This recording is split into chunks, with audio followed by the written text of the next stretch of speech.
মুরাপাড়া জমিদার বাড়ি। জমিদার বাড়িটি নারায়ণগঞ্জের রূপগঞ্জ উপজেলার মুরাপাড়ায় অবস্থিত। ঐতিহ্যবাহী এই জমিদার বাড়িটি ৬২ বিঘা জমির উপর অবস্থিত।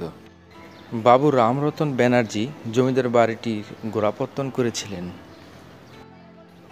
দ্বিতল এই বাড়িটিতে ৯৫টি কক্ষ এবং ২টি বড় পুকুর রয়েছে। বাড়িটির গঠনশৈলী অনেকটা আধুনিক যুগের উন্মেষ পর্বের দিকের মতো।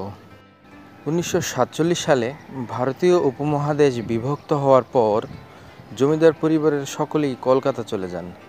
তখন বাড়িটি কিছুদিনের জন্য পরিত্যক্ত অবস্থায় থাকে। ৪৮ সালে পাকিস্তান সরকার এখানে কিশোরী সংশোধন কেন্দ্র ও হাসপাতাল চালু করে। ১৯৮৬ সালে বাংলাদেশ প্রত্নতত্ত্ব অধিদপ্তর মুরাপাড়া জমিদার বাড়িটি প্রত্নতাত্ত্বিক স্থাপনার হিসেবে বিবেচিত করে।